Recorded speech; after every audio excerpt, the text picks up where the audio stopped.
This morning in Family Time, with the horrible news of the school shooting in Connecticut, many parents have questions about how to talk to their children about what happened.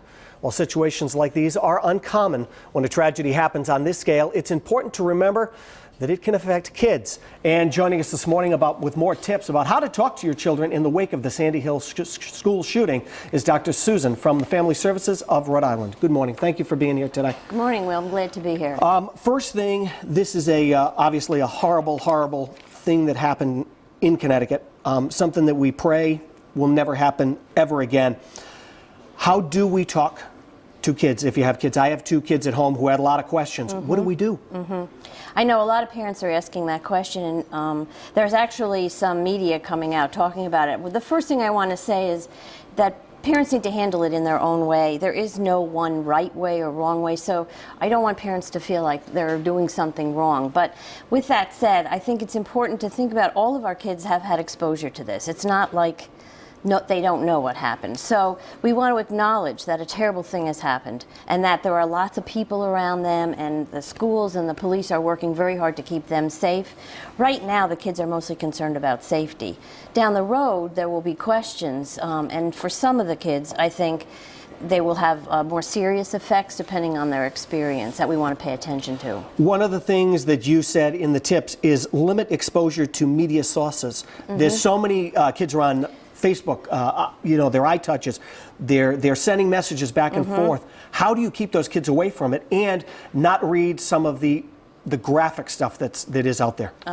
Well, I think we want to tell our kids that, we're going to be monitoring, and of course it depends on their age. I mean, with teenagers, it's better to not limit them, but to talk about what their reactions are to it. But with the little ones, it is better to monitor it, and to use them as a barometer.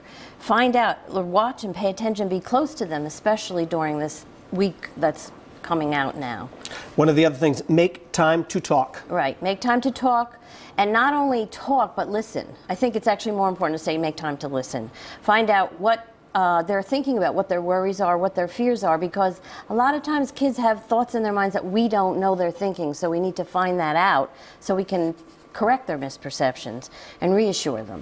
They're also going to be around their friends. They're going to be at school today. Yep. How do you make sure that the message is correct? How do you make sure that they're not scaring each other? I don't think we can make sure that that's not happening. I think that will happen. So when they come home, we have some close family time. We make sure that we're there and maybe change our schedules as parents and adults a little bit to be more present in our children's lives at this time.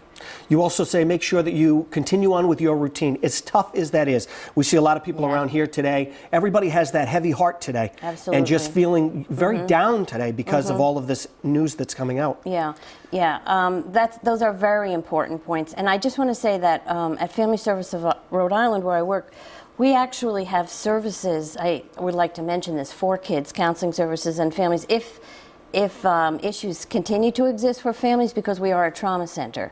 So there are resources online for people, but there are also mental health resources for people. And we also want to remind everybody that it is okay for kids to cry. It's okay for kids to have questions. Right. And if they ask for help, to make sure that they get their questions answered. Right. So these are lessons for us all to learn from, and I think we also want to make sure that people know they can recover from things like this. I mean, it will be very difficult, of course, for the people in Newtown, but for those of us who are a little bit more removed, we want to teach our kids that we have ways to deal with these kinds of things, and for parents that we can deal with the stress, and maybe that's a lesson in life that's important for us all. Do you think that there's an age that it's good just to shield them completely from this? Little ones, if you can, sure, absolutely, especially the visual images. Right. If you can, but at the same time you want to be watching for any kind of signs of sleeping problems or eating problems or regressive behaviors like that, in case they might pick up a vibe even though they don't have the actual information.